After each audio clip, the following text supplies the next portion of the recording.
every single day we're kind of a different person because we're always changing and growing and evolving.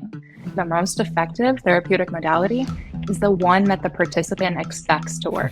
Comparison is the thief of joy. It's incredible what is possible if you remove those limiting beliefs. So many people are so much kinder to other people than they are with themselves.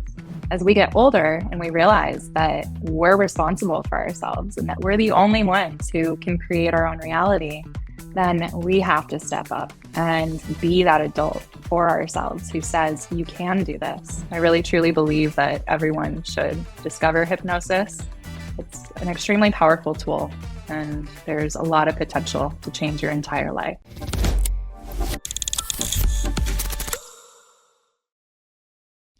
The topic today is programming the subconscious mind. And we have an expert for that, Laurel. Laurel, hi, welcome to our podcast. Hi, thank you for having me. Could you tell me a bit more about this topic?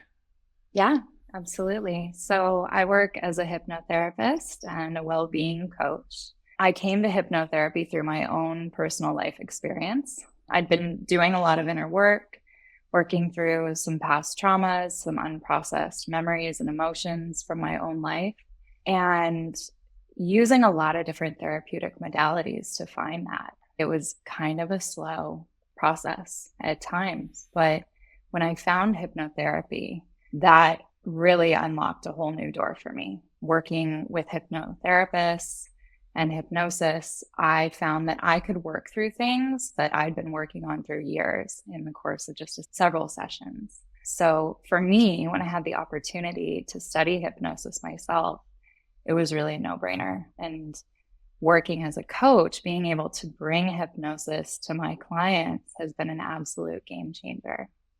It really is the most effective tool I've found for reprogramming the subconscious mind, for basically uprooting these limiting beliefs, these deep-seated fears, these bad habits that we all carry from throughout our lives that keep us and hold us back from what we really want in life. Could you tell a few examples how a life can be changed, especially for entrepreneurs?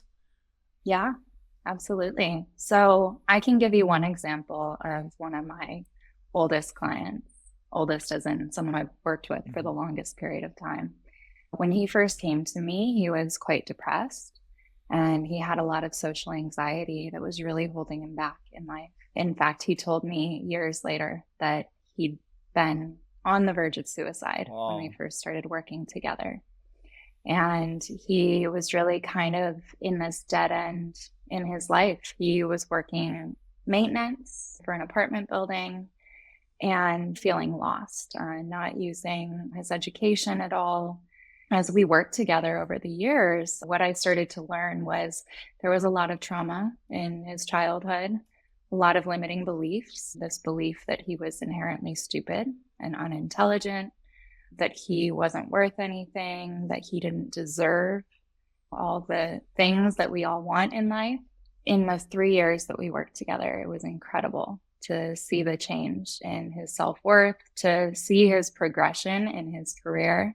He went on to find a job that allowed him to travel, finding this career progression, and also really just the level of confidence that he was able to bring into a new career and into interviewing for new positions was quite impressive for me to see, because he had this pattern that he'd seen play out and basically was a self-fulfilling prophecy that he'd created in his life, that he wasn't ever going to last very long in a job.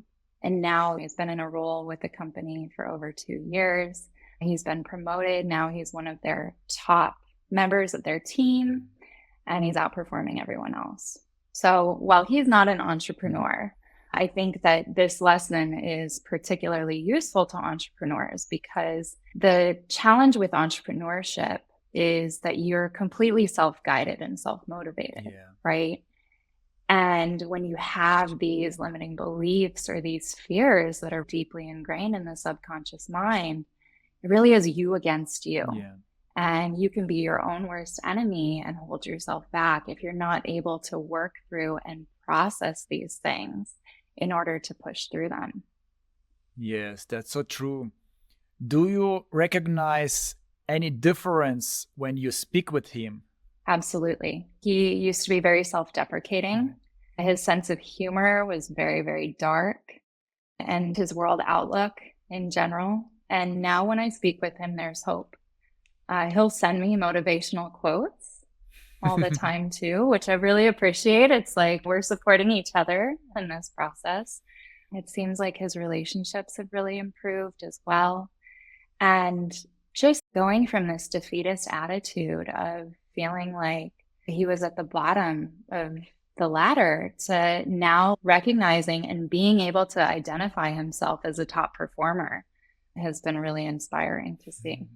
Yeah, I've done this journey with myself as well. I discovered hypnotherapy in 2020 during Corona, and my therapist was saying, I'm so excited to see your journey. You started this journey and it will be such a pleasurable journey for you. It's amazing. For the hypnotherapist, she said, it's sad I cannot do it over again because it's so amazing.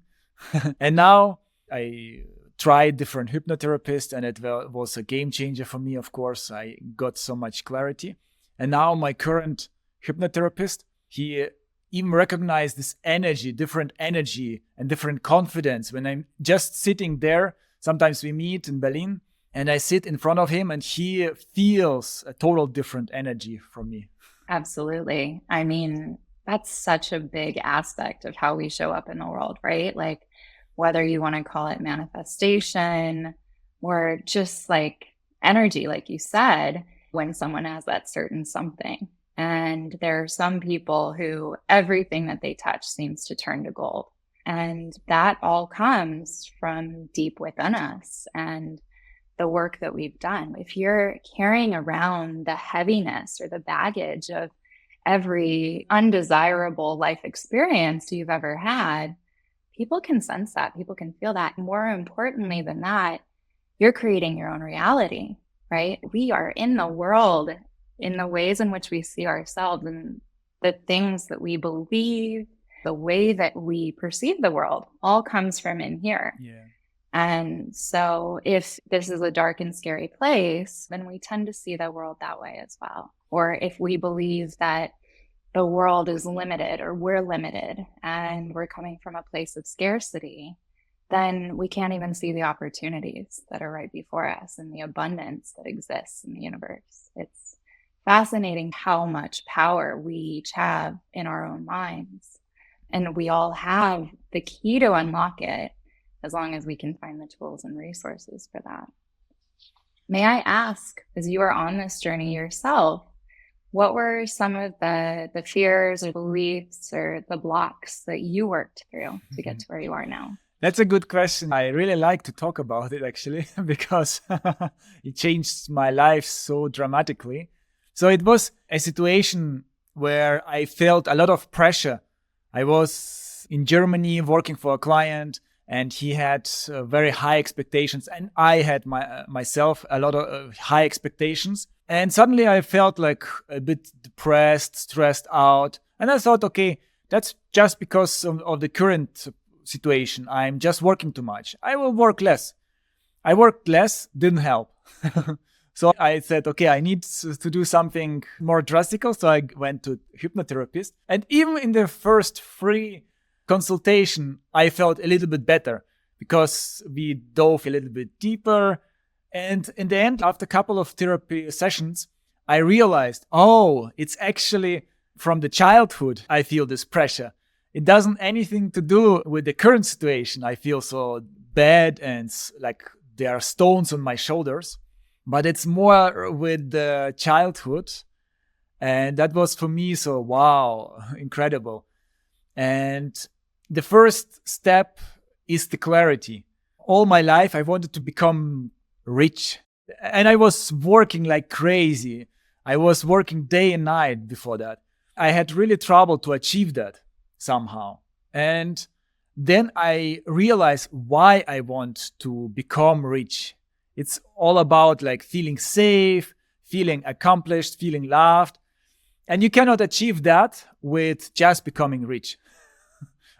That was mind-blowing for me. There is something underneath the goal, what I wanted. And then I realized, okay, I don't want to become rich per se. Like, it's not just, maybe I want to feel safe, I want to feel loved, and so on. And yeah, hypnotherapy is the best, like for me at least, it's the best way to achieve that. Much more effective than becoming just rich. Absolutely. Because if you were just focused on getting rich, maybe you could achieve that and still not have the other two that were underlying it and deeper. When you talk about your childhood, so much of what's in our subconscious minds gets formed in about the first 8 years of our life, because in that time, we're walking around in an almost constant state of hypnosis. Wow. And this is because our brains need to absorb as much as they possibly can about the world around us. They're like sponges, because we need to understand, how do I survive in this world? How do I create safety for myself? And so our minds are picking up all this stuff and planting it deep down in the subconscious mind, storing it away. And then everything that happens to us after that is checked in with this data, this information that we've accumulated and that we've learned. And so your young, inexperienced child mind somehow at some point equated safety and love to having money. Yeah. It's probably something that you were taught in society by the adults around you, whether it was purposefully or inadvertently. So then, yeah, going forward into your life, you have this directive, this focus, but the adult mind, once you can uncover that and you can understand the origins of it, can actually check in with that data and say, well, is this really what I want? Is this really what's going to serve me most? Or is there something else that's actually going to serve me more, bring me higher joy? And it sounds like for you, understanding that is love and that is security is super empowering. And I would say too, that oftentimes when you have that love and that security, money is also a part of that. It comes naturally through aligning yourself in that direction. It was so strange. I was working like crazy and I still was struggling with money and financial. It's not just the way to work, and then you become automatically successful and achieve the goals you want. If you don't have confidence in yourself, for example, then it's so much more difficult. I was an entrepreneur all my life. I was doing different marketing channels and working so much. And I always felt like I'm not good enough. I always felt the agencies that out there that 1,000 times better than I am, because I also didn't have comparison. And I always imagined, okay, those guys, they manage millions with their Google Ads accounts and stuff. And I even managed to make money with my own investments in Google Ads, which from my now perspective, it feels like, wow, it's so difficult to do that with your own money, to create a business where you are profitable with, and it's almost like passive income. It was for several years. But still, I was saying, okay, that's nothing, because it's small amounts. And those other agencies are much better. And then I went to a company. They were spending over €500,000 per month in Google Ads. And I was talking with their agency, and my mind was blown how bad they actually were. And that gave me a reality check, like, oh, wait a moment. Actually, if someone is doing the same approach over and over, even on a higher level, it doesn't mean this person or this agency is really good in that. No, what do they say? Comparison is the thief of joy. Yeah. We create these stories in our minds of like what reality actually is. We have an idea of who someone or some entity is and how we compare to them, but you didn't actually know, did you? Like they just had more money to play with, perhaps. And so they had the volume to bring in more clients, but that didn't actually mean that they were doing good work. Whereas you maybe as an individual would have brought in fewer clients, but you could have actually been offering a lot more value to those clients that you've had if you weren't holding yourself back through this comparison that you created. When I realized their mistakes, and for me it's so obvious, I thought, no, it's my mistake. I'm overlooking something. So I was overthinking. And then, okay, after like 5 times, like thinking from every angle, I said, no, it's their problem. They are wrong. So I was talking with them then. Okay, why didn't you do A/B test with landing pages, for example? And they were telling me, so yeah, it doesn't make sense. It's fine. Everything works good. So you said a comparison is bad for our personal life, but in marketing, comparison is good because you can compare Yes. different landing pages, for example.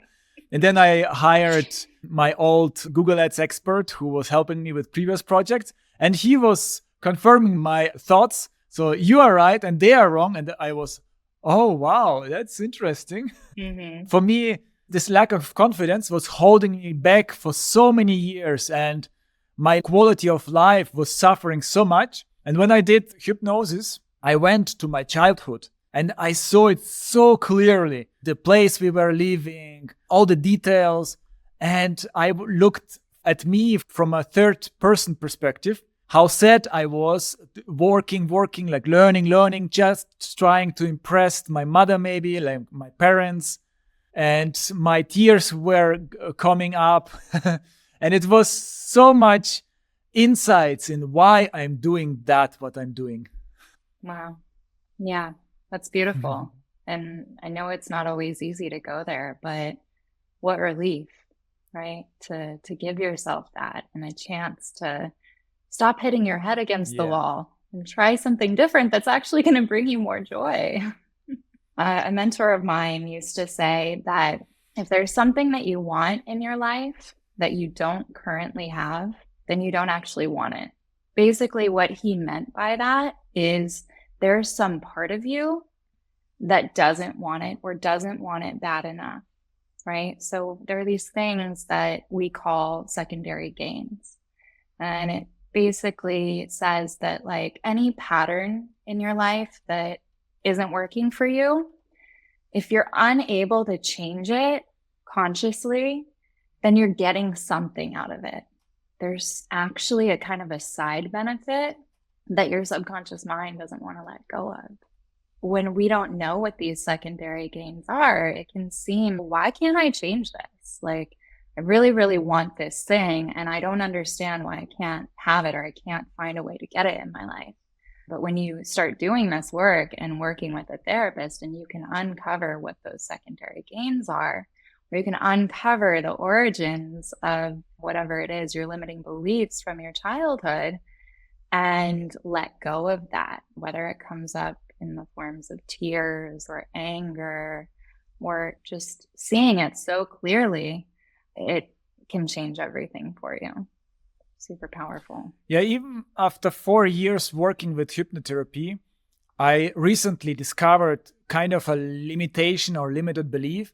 What holds me back from becoming successful, maybe like rich? It felt like my society, where I grew up in these very poor conditions. We grew up in Kazakhstan.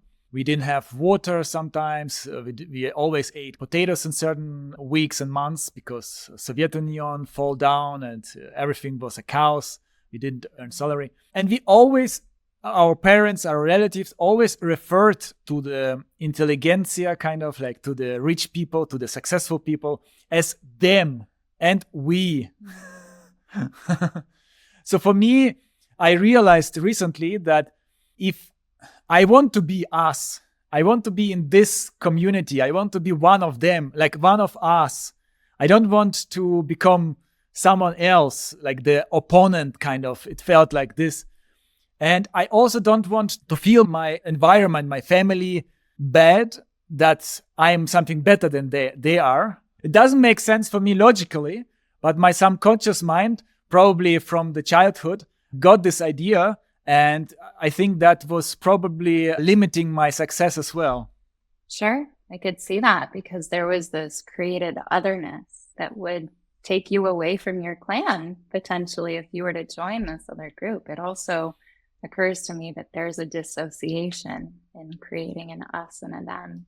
One of the most powerful ways that you can reprogram your own subconscious mind outside of a therapeutic setting is just really associating with what it is that you want, speaking about it as if it's already happened, making sure that when you talk about it, you talk about yourself versus talking about another person.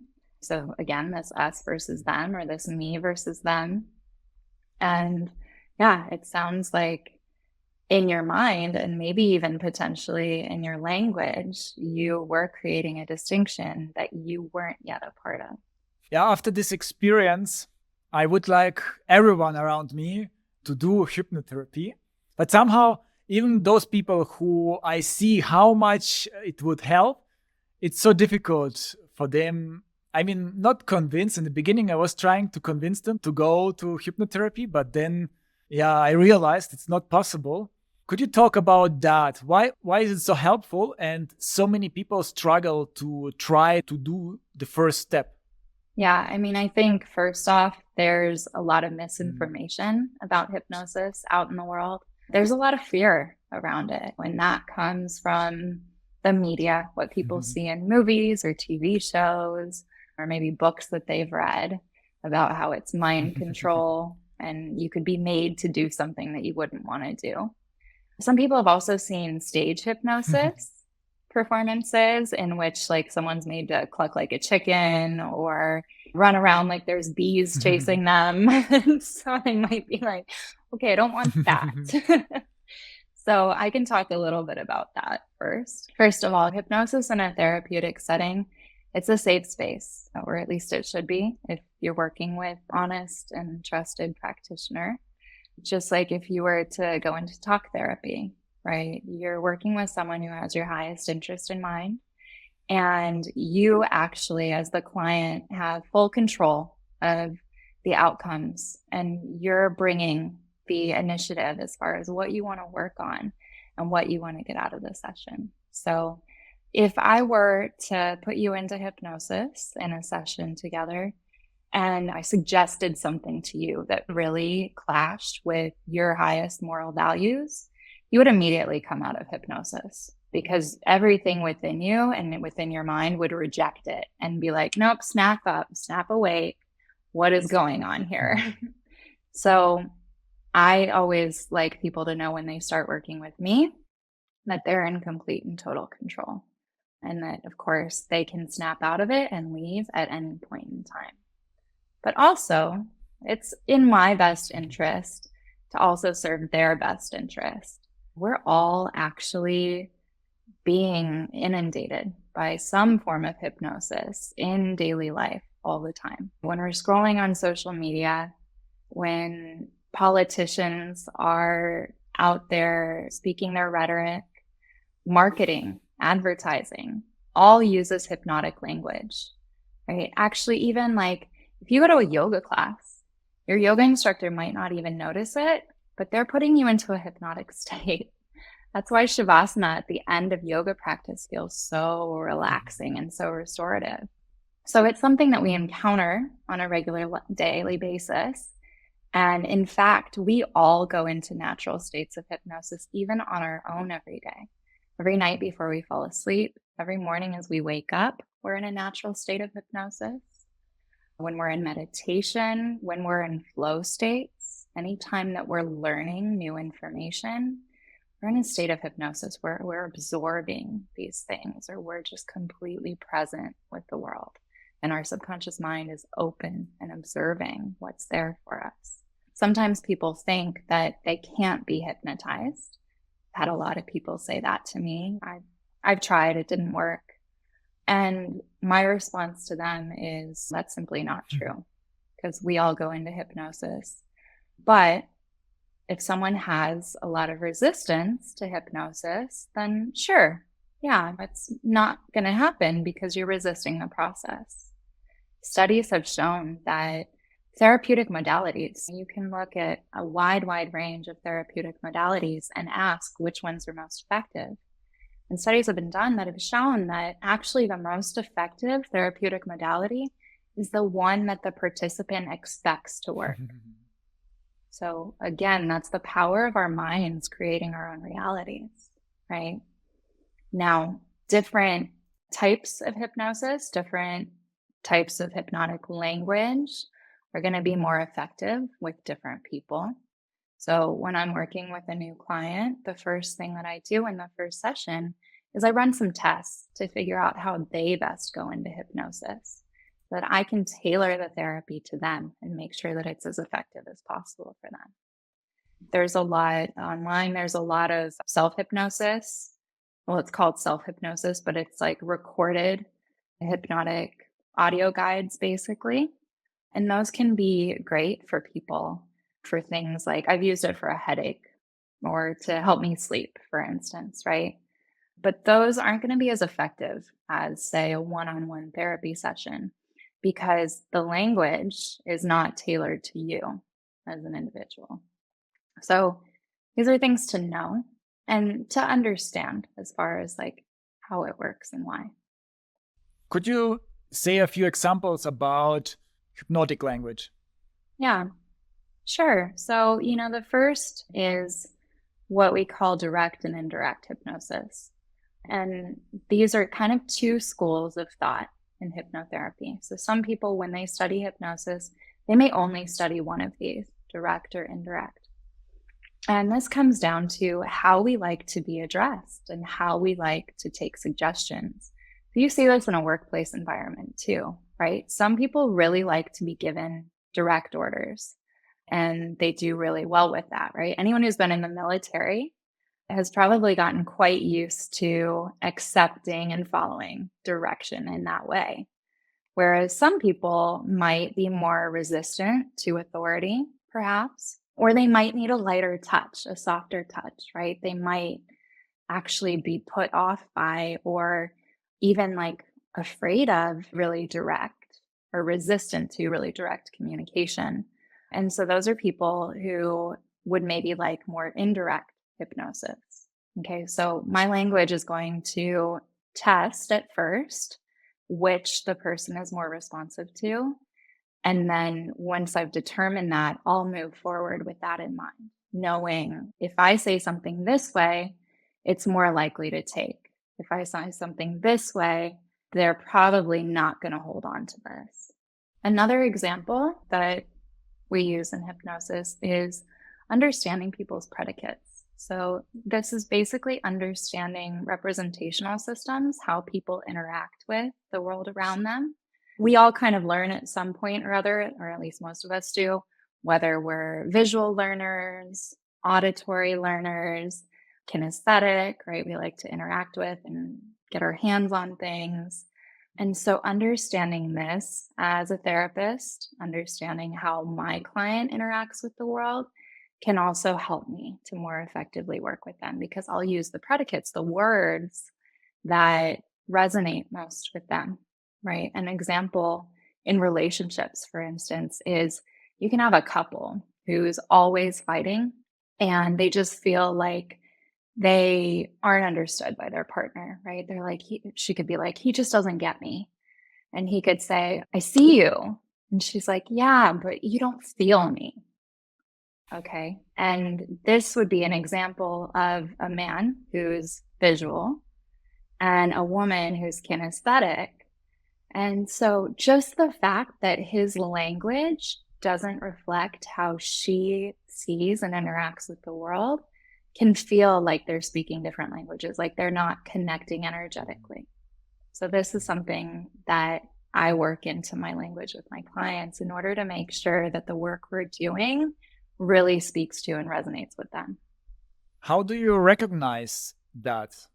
Because you cannot look in their brain which language works better.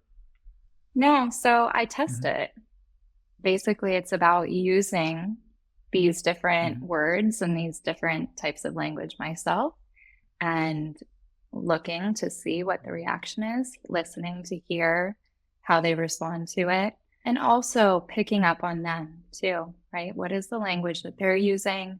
Also, body language really helps. So, when I'm working with clients, the most important things are that I can see them, I can see their body language, and I can hear the tone of their voice, the words that they're using, the way that they share things and respond to things. There's a lot that we communicate in our language and in the way that we speak that we're not even aware of.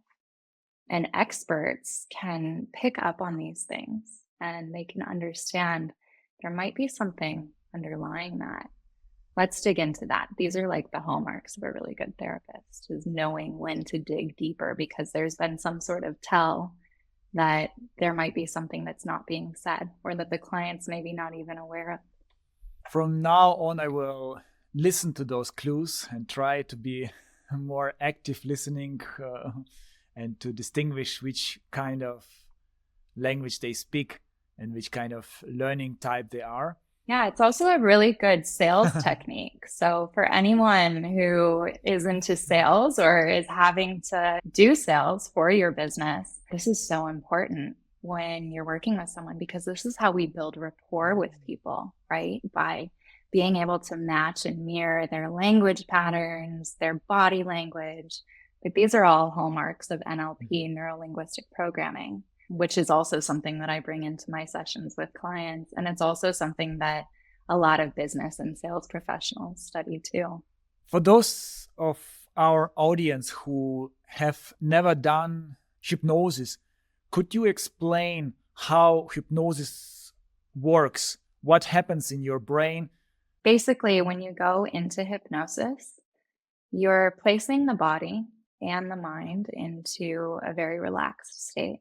You're replicating the state that we go into naturally as we start to fall asleep at night. And once you're in that state, basically opens up the filter between the conscious and the subconscious mind. So we're putting you into a state of brain waves where we can now communicate directly with the subconscious mind without that filter or that bouncer of the conscious mind piping up and trying to take the wheel and be in control. So within this state, it's really interesting. Basically, many people, when they're in hypnosis, they'll find that they're fully conscious the entire time. There are times people will come out of hypnosis and they might not remember things, or the longer that passes between the session, they might find that even though they remembered things when they came out of it, now they don't remember so much. Sometimes people will actually not remember what happened. Like they'll go so deep into hypnosis that they come out and they're like, I don't know where I went, but it feels like something happened or something shifted. But despite that, right, you're still in complete and total control within that state. The deeper someone goes into this hypnotic state, the more opportunity there is for the subconscious mind to really gain that reprogramming that's so, so powerful. But that said, I might also want to keep a client a little bit higher, not so deep into hypnosis, because sometimes we're doing work where I might be asking them to respond with body gestures.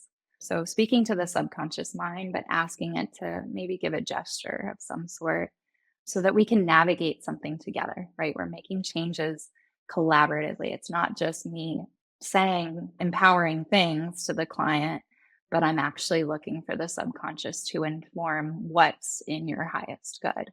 That's a little bit of a surface level explanation. When I work with clients, I go a little bit deeper into explaining it, but at a high level, that's pretty much what's happening.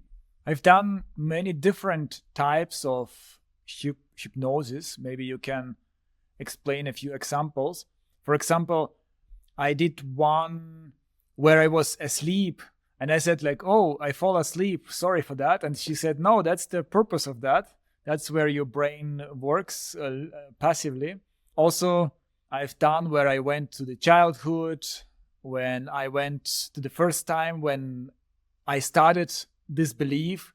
For example, I cannot speak out my opinion. That was one of the things I discovered. And also, I did hypnosis or meditation, which is for me also not clear to distinguish sometimes, where we went to the future and I saw how I want to live. And that gave me clarity what I should do now, what should I focus now, which was also pretty mind-blowing. And the last type is where I just listen from the app, just some hypnosis, for example. I am confident, like not like that, but it's just it's putting you in this state and then saying something like that. I feel good in front of the audience, something like that. So yeah, those few examples I know. What is your like experience? Maybe you can also talk about different types and their purpose. Yeah, sure. Well, so first off, speaking to what you were saying, like very basic forms of self-hypnosis are things like affirmations, right? Where you're either writing in a journal or maybe looking in a mirror, or just saying empowering positive things to yourself. That's self-hypnosis that you can use in your daily life. There's other like more complex forms of self-hypnosis that you can do as well.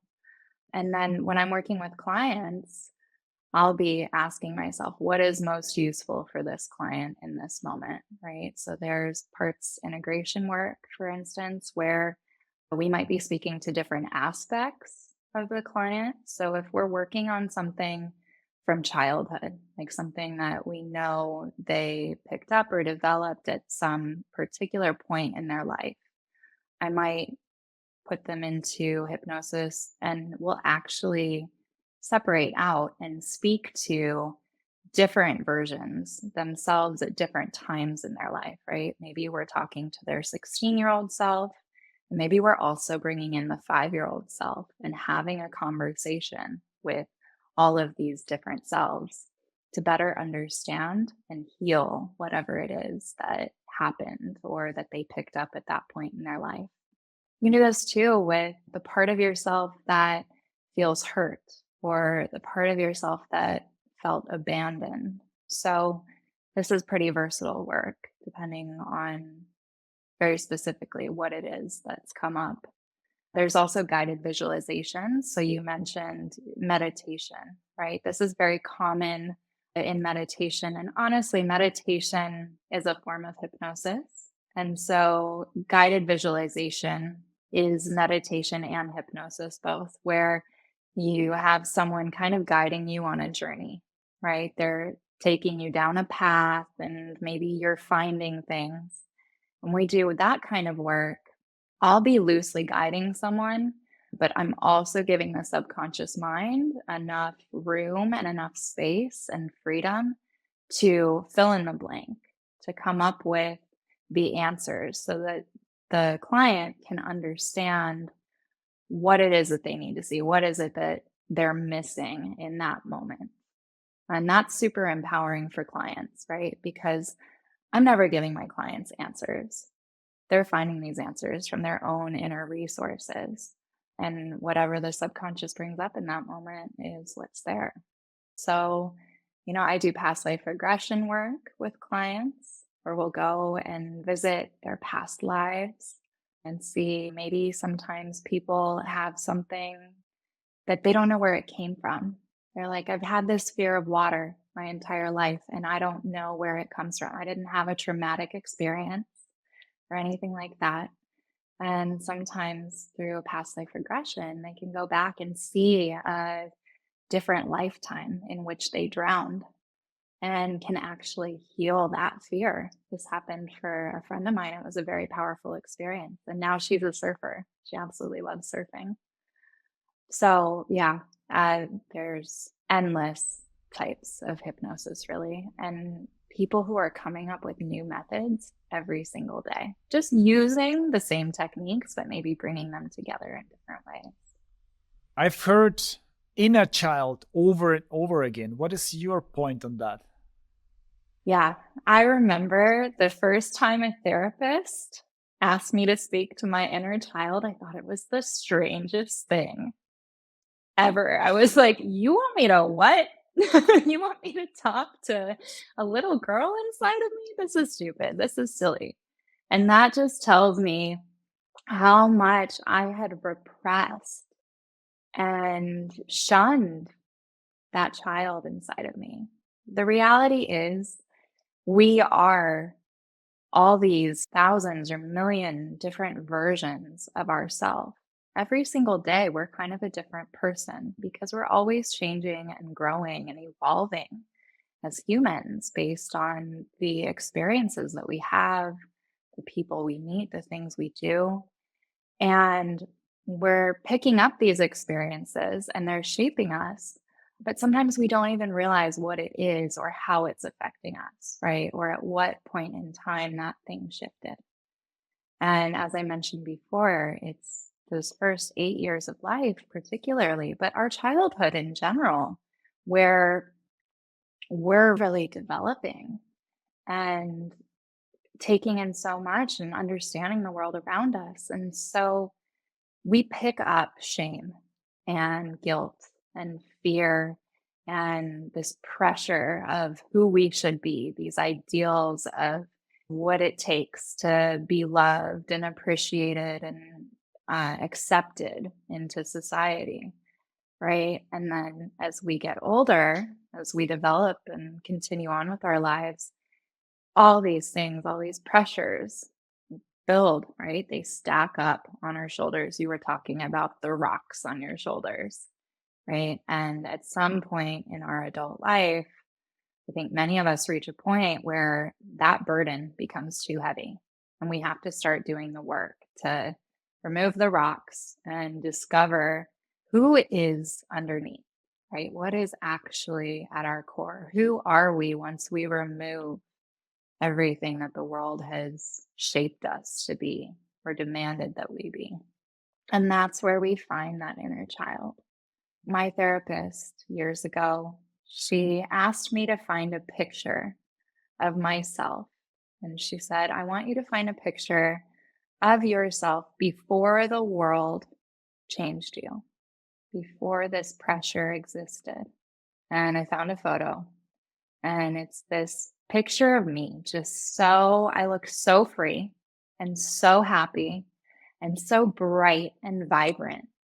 And it made me cry. It absolutely brought tears to my eyes because I was like, wow, that is a me that I haven't seen or really felt or known in so long. And I kept that picture on my phone and would look at it every single day, just as a way of like bringing myself back to me and remembering, that I don't need to accept or conform to these things that have seemed so important because they don't actually matter. They're not actually who I am. Who I am is underneath all of that. Wow. That's very incredible. Are you now closer to this inner child before all this baggage happened to you after working with hypnotherapy? Yeah, absolutely.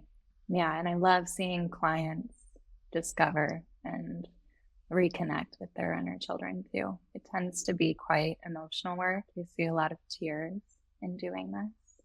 But, self-love is such an important part of loving others and really creating what we want in this life, having that confidence to go out and to create.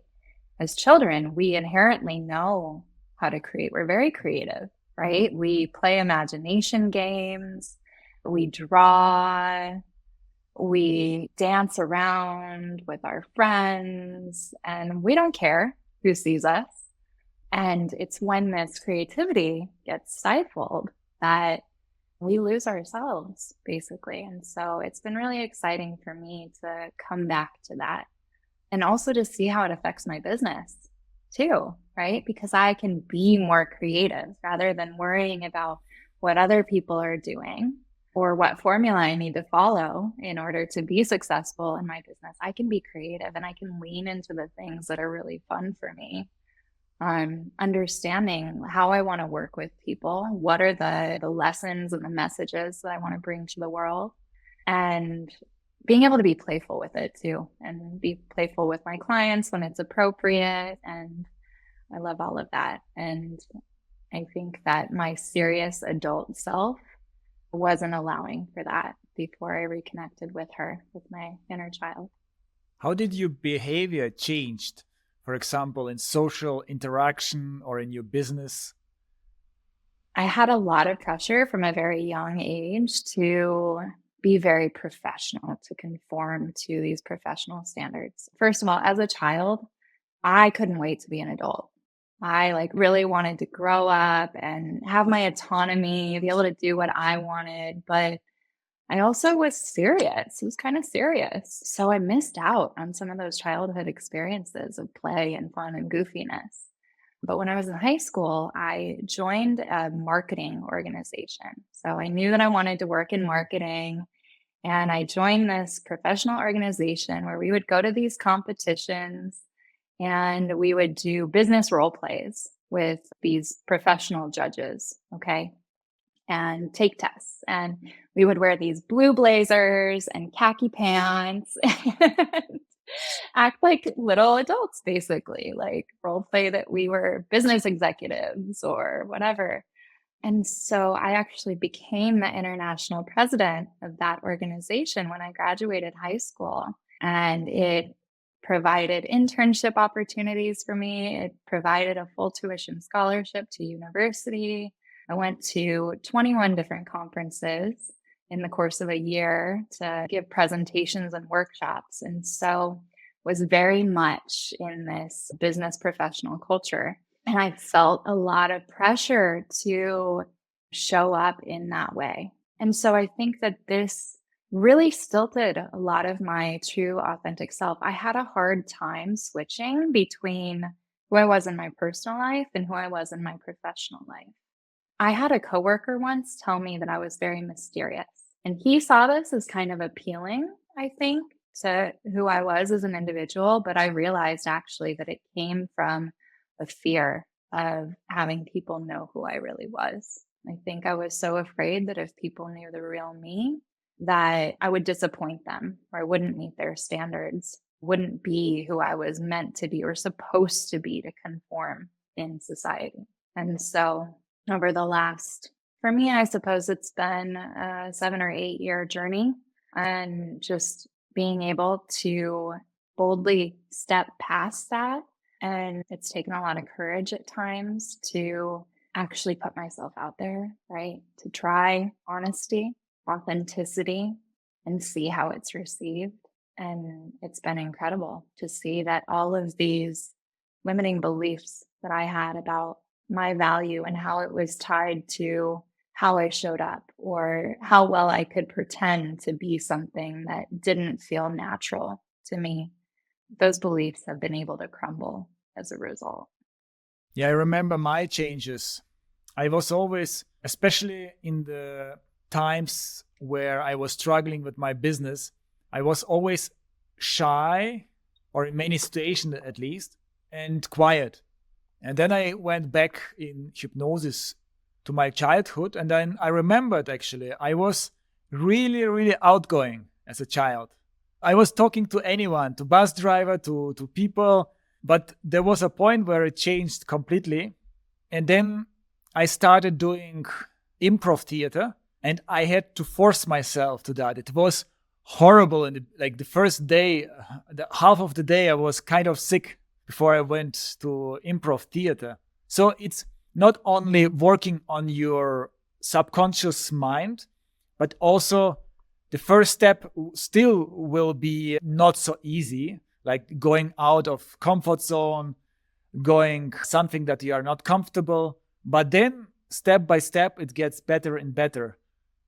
Yeah, I mean, I think so many people can relate to that, right? So everyone, not everyone, but most people are looking for a magical solution to all of their problems, something that will instantly make their lives better without the pain or the challenge of actually having to work through it, right? Because we're afraid of the pain, the discomfort, the butterflies or feeling of sickness in our stomachs that come from doing things that make us uncomfortable. The reality is that anything worth having in life takes work. And I think what's cool, like you were talking about how you pushed yourself through that discomfort to go and do improv. And I have times, so I've struggled with social anxiety throughout my life. And there are times where I'll be gearing up to go and do something that's social. So, like, go to a networking event, for instance. And I can feel that. I feel the sickness in my stomach. I feel the extreme fatigue that comes. Sometimes it's like my body's shutting down as a way of keeping me from putting myself out there. I have to ask myself, right? Is this a moment when I lean into providing comfort and safety for myself? Or is this a moment where I really need to push beyond that because ultimately it's going to be better for me?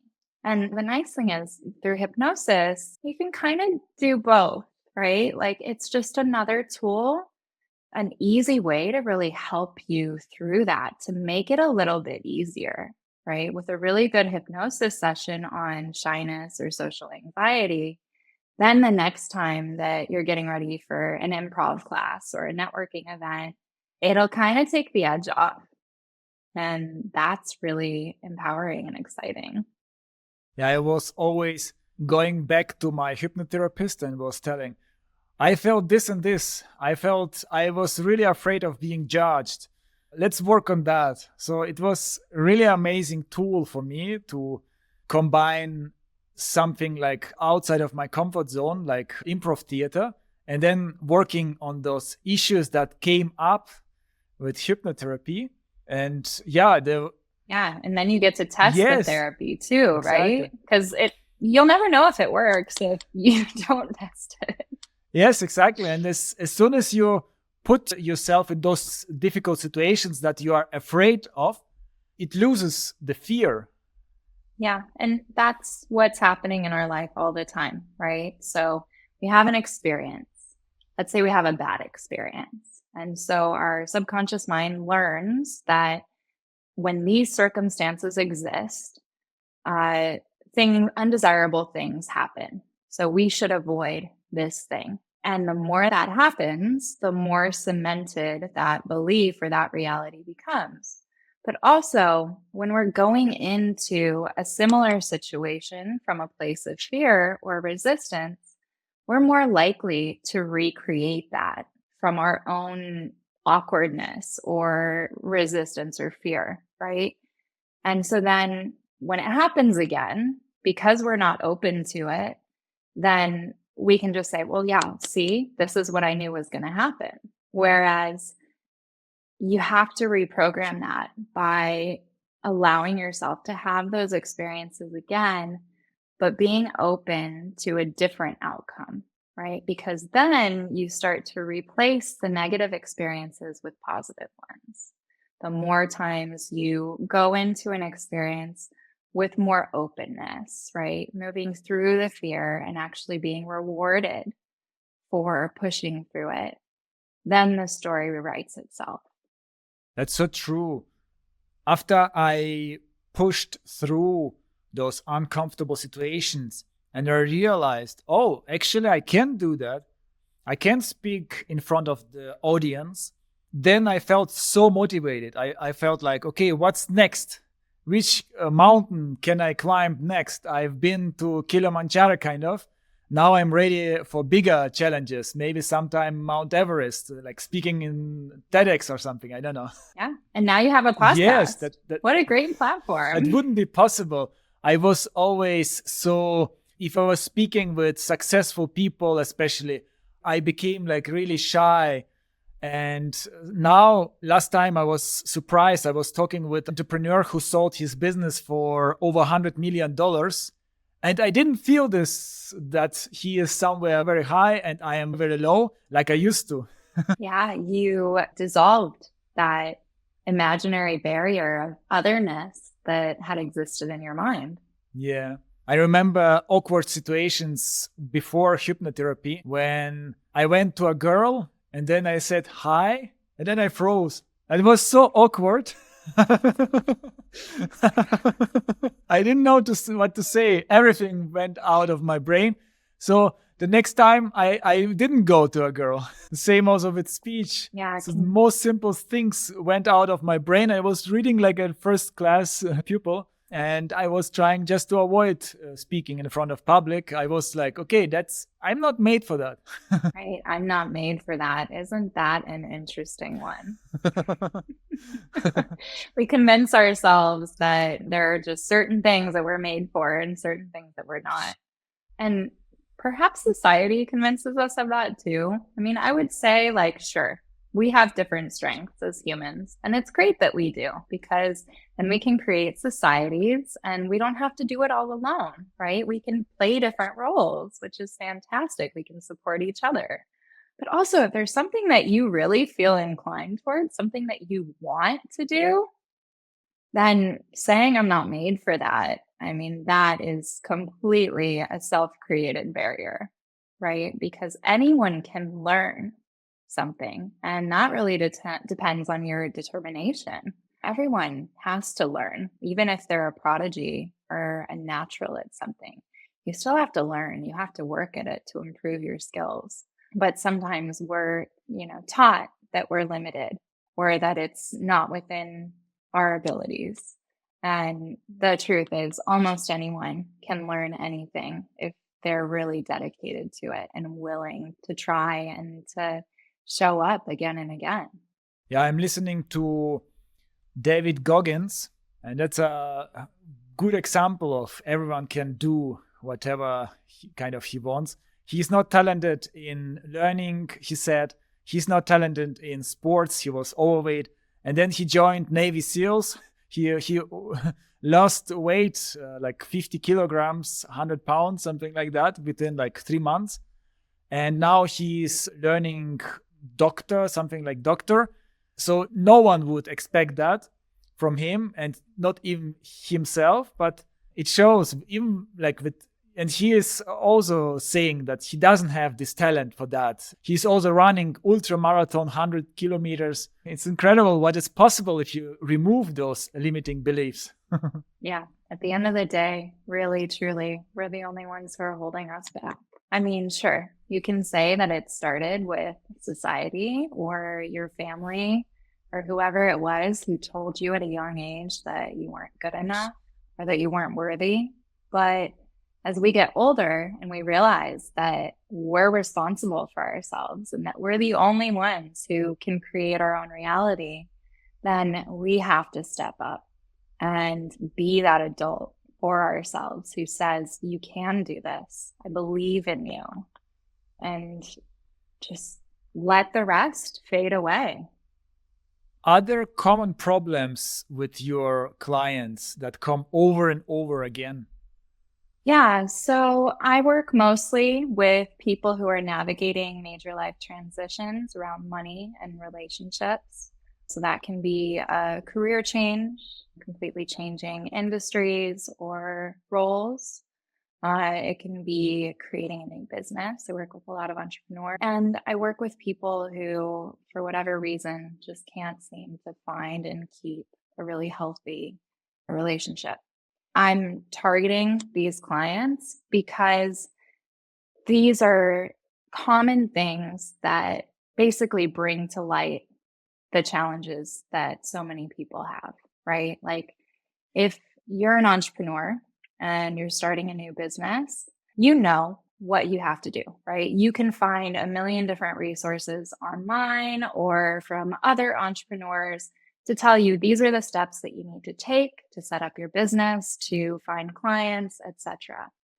But at some point, there's going to be a mental block or a traumatic block that comes up, and you just find that you can't motivate yourself to move forward, right? So the things that come up most commonly are low self-esteem, fears about money and relationships with money, shyness and social anxiety, depression, and habits too.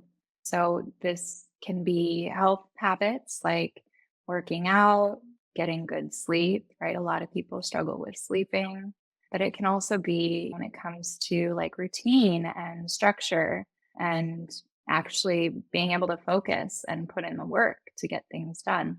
So someone said to me once, he was like, "Oh, so you work on pretty surface level things with your clients, right? You're working on like career coaching and relationships." And I laughed because I was like, no, like I tell people that that's who I work with because that's what people can relate to, right? They're like, I'm trying to start a business and for some reason I'm not making it very far. And then as we start working together, we start to understand, okay, but what is really happening here? What is really underlying this that's holding you back? I think the problem is also we live with ourselves for 30 years, for 40 years. And for us, that's normal. Our behavior is the standard. Yeah, right, right. We all have blind spots, things that we just can't see, that we need someone else to point out to us. And this happens a lot with clients where sometimes I'll ask a question and they'll talk and talk and talk, but they're actually circling around and they haven't actually answered my question. And when that happens, I'm like, there's a blind spot here. You're hiding something from yourself and from me. We're going to dig in and figure out what is that, because that is at the root of what we're dealing with. For our listeners, how can they recognize that there is some problem within themselves, like a limited belief, compared to our business is just tough? It's a great question. And some people are used to kind of putting themselves in the victim role, right? And blaming the world around them for their problems. Some people will say, well, this always happens to me, or this is just my luck. So I'd say to start out with, if you hear yourself saying those things, that is a red flag right there. That is an indicator that if there's something that continues to happen, that's a pattern. And usually the common element in a pattern comes back to you in some way, shape, or form, even if it's not conscious, right? I would say too, like if you have tried different things and you continue to get the same result, you continue to get stuck at the same point. Let's say you've tried to start multiple businesses and each time it stops or gets hung up in a similar point. That's a great indicator that there might be something deeper that you need to work on, some sort of block or barrier.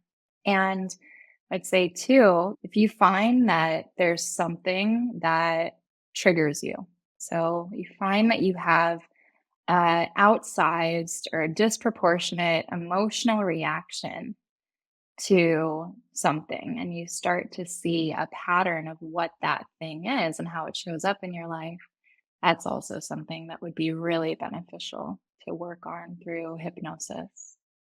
My hypnotherapist mentioned that if you are feeling bad about something for a longer period, like for more than several minutes, then it's probably not because of what happened, but because of your problem, like with the subconscious mind. Yeah, right. Whatever your association is with that thing, because your inability to let go means that you're attached, you're holding on to something there, and you've potentially been holding on to that thing for much longer than you'd even be able to imagine. So you work with clients, you have team members, you have business partner or romantic partner, and you get triggered by them. And sometimes it can also be because of you, or probably even more than sometimes. So you have to be careful, like as a listener, as a human being, that you might fight the wrong enemy kind of thing. You are firing your employees, you are going away from your clients, you are separating with your business partner, but the reason might be you. It almost always is. I mean, of course, if someone's treating you poorly and they're not being a good human, then yes, that's on them. But many times a mentor of mine says that triggers are love in disguise, right? Because when we get triggered by someone, it gives us an opportunity to ask ourselves, well, what is this really about, right? Because it's almost never about what it looks like it's about on the surface. If a partner, I don't know, leaves their socks on the pillow and you blow up at them, it's like, yeah, sure, I don't want dirty socks on my pillow, but was that really worth yelling at someone over? Like, what actually is going on here, right? Is it that I'm not feeling like I'm in control? Is it that I don't feel like I'm being respected? Maybe someone taught me that the way that people show respect is by taking care of other people's things. Okay, so that's a belief that I have that I picked up somewhere. How can I talk to my partner about that and understand, first of all, maybe there's something that I need to work on there, understanding that there are all these other ways that my partner shows their respect for me that actually are bigger markers of respect. And also telling my partner, like, hey, it's kind of not cool that you did that. And having them be like, yeah, you're right. I can change my behavior. Yeah, I had a few difficult clients in my eyes.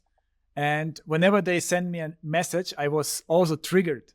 And I was also like, not again, some problems, something negative. And my hypnotherapist changed my perspective on that.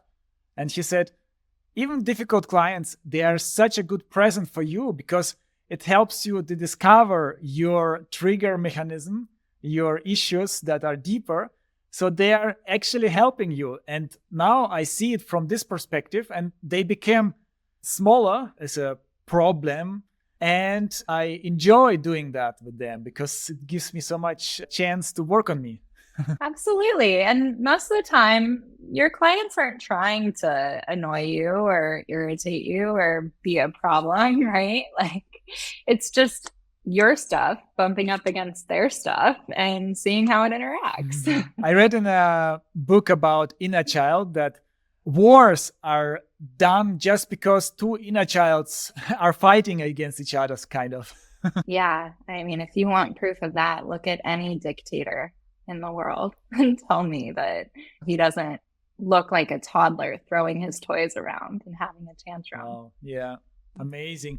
Would you like to tell our audience one or few actionable advice that they can do in order to improve their life a little bit?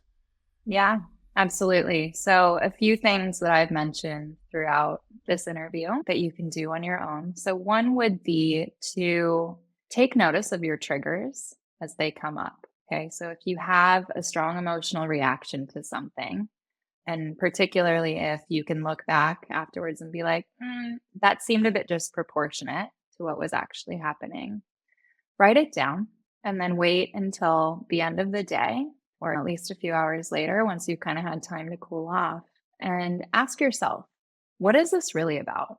Right? What is underlying this? And start to notice where there might be patterns, right? Is this something that is coming up a lot, that's happening a lot? So that's a great way to understand what are the things that you can be working on and what you might want to bring into a therapy session. Another great thing that you can do on your own at home is a little bit of self-hypnosis. So I mentioned affirmations earlier. They can be really powerful. A lot of people talk about affirmations, obviously, but just having things that you repeat to yourself every day that are empowering. And honestly, self-talk is so, so important in general. So another thing that I would recommend you to do is to notice how you speak to yourself, whether this is out loud or in your internal dialogue. Are you degrading yourself? Are you shaming yourself? Are saying demeaning things to yourself when you feel that you've made a mistake or you haven't handled something in the way that you would have liked to? And so I encourage you to write down those phrases that you use when you speak to yourself and then find a way to reframe them into a more positive way. Okay. Remembering that we create our own realities. So if you want to be loved and respected and you want to show more love and respect for the people around you, it starts with doing that for yourself. Yeah, I think you can imagine talk like that with your best friend or with your child. And usually if it's not, then you're doing something wrong. You shouldn't be too strict to talk to yourself much worse than you would talk to others. Many people are so much kinder to other people than they are with themselves. Yeah, it's quite an interesting phenomenon. That's true. And if our audience want to dive much deeper with your help, how can they reach you? Yeah, so I have a website where you can find out more about the work I do and that I offer. That website is livewellwithlaurel.com. And you can find me on Instagram. My handle there is @_love.laurel. And I'll also put an offer out there for anyone who's listening to this. If you'd like to work with me, you can schedule a free consultation on my website. And if you mention this podcast, I'll give you 50% off your first session. Wow, that's very generous. Thank you so much. Absolutely. Like you said, I really truly believe that everyone should discover hypnosis. It's an extremely powerful tool, and there's a lot of potential to change your entire life. Happy to help people in starting that journey. Amazing. We will put all the details in description as always. Laurel, thank you so much. It was an incredible pleasure talking to you today. Thank you so much for having me. I really enjoyed the conversation. Bye-bye. Ciao.